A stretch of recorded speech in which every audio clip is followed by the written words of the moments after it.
Make Way for Ducklings by Robert McCloskey.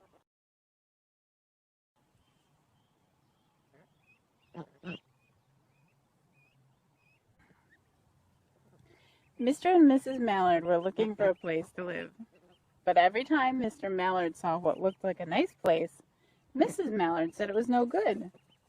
There were sure to be foxes in the woods or turtles in the water, and she was not going to raise a family where there might be foxes or turtles. So they flew on and on. When they got to Boston, they felt too tired to fly any further. There was a nice pond in the public garden with a little island on it. The very place to spend the night, quacked Mr. Mallard. So down they flapped. Next morning they fished for their breakfast in the mud at the bottom of the pond, but they didn't find much. Just as they were getting ready to start on their way, a strange, enormous bird came by.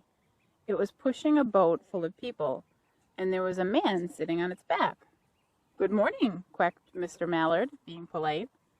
The big bird was too proud to answer, but the people on the boat threw peanuts into the water, so the Mallards followed them all around the pond and got another breakfast, better than the first. "I like this place," said Mrs. Mallard as they climbed out onto the bank and waddled along. "Why don't we build a nest and raise our ducklings right in this pond? There are no foxes and no turtles, and the people feed us peanuts. What could be better?" "Good," said Mr. Mallard, delighted that at last Mrs. Mallard had found a place that suited her. "But look out," squawked Mrs. Mallard, all of a dither. "You'll get run over." And when she got her breath, she added, "This is no place for babies, with all those horrid things rushing about. We'll have to look somewhere else." Whip! So they flew over Beacon Hill and round the State House, but there was no place there. They looked in Louisburg Square, but there was no water to swim in. Then they flew over the Charles River. "This is better," quacked Mr. Mallard. "That island looks like a nice, quiet place, and it's only a little way from the public garden." "Yes," said Mrs. Mallard, remembering the peanuts. "That looks like just the right place to hatch ducklings." So they chose a cozy spot among the bushes near the water and settled down to build their nest. And only just in time, for now they were beginning to molt. All their old wing feathers started to drop out, and they would not be able to fly again until the new ones grew in.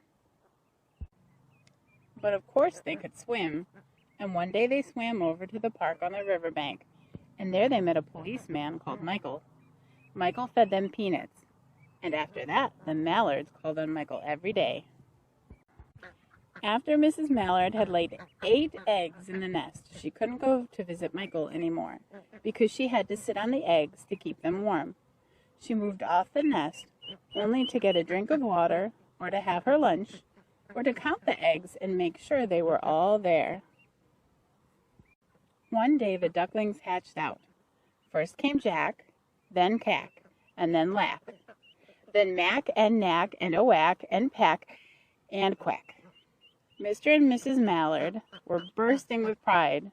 It was a great responsibility taking care of so many ducklings, and it kept them very busy. One day Mr. Mallard decided he'd like to take a trip to see what the rest of the river was like further on.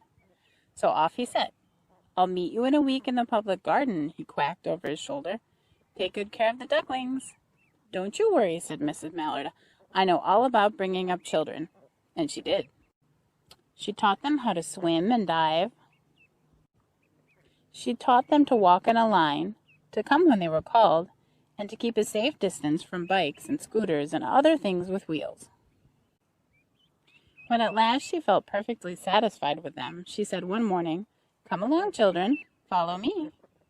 Before you could wink an eyelash, Jack, Cack, Lack, Mack, Knack, Oack, Pack, and Quack fell into line just as they had been taught. Mrs. Mallard led the way into the water, and they swam behind her to the opposite bank. There they waded ashore and waddled along till they came to the highway. Mrs. Mallard stepped out to cross the road. Honk, honk, went the horns on the speeding cars. Quack, went Mrs. Mallard as she stumbled back again. Quack, quack, quack, quack, went Jack, Cack, Lack, Mack, knack, oack, pack, and quack, just as loud as their little quackers could quack. The cars kept speeding by and honking, and Mrs. Mallard and the ducklings kept right on quack, quack, quacking. They made such a noise that Michael came running, waving his arms and blowing his whistle. Quack, quack, quack, honk, tweet! He planted himself in the center of the road, raised one hand to stop the traffic, and then beckoned with the other, the way policemen do, for Mrs. Mallard to cross over. As soon as Mrs. Mallard and the ducklings were safe on the other side and on their way down Mount Vernon Street, Michael rushed back to his police booth. He called Clancy at headquarters and said, "There's a family of ducks walking down the street." Clancy said, "Family of what?" "Ducks!" yelled Michael. "Send a police car, quick!"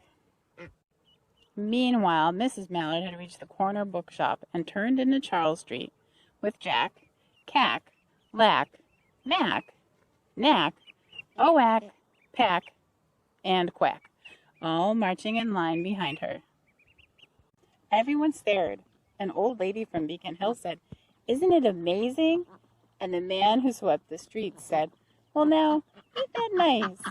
And when Mrs. Mallard heard them, she was so proud she tipped her nose in the air and walked along with an extra swing in her waddle. When they came to the corner of Beacon Street, there was the police car with 4 policemen that Clancy had sent from headquarters. The policemen held back the traffic so Mrs. Mallard and the ducklings could march across the street, right on into the public garden. Inside the gate, they all turned around to say thank you to the policemen. The policemen smiled and waved goodbye. When they reached the pond and swam across to the little island, there was Mr. Mallard waiting for them, just as he had promised. The ducklings liked the new island so much that they decided to live there. All day long they follow the swan boats and eat peanuts. And when night falls, they swim to their little island and go to sleep.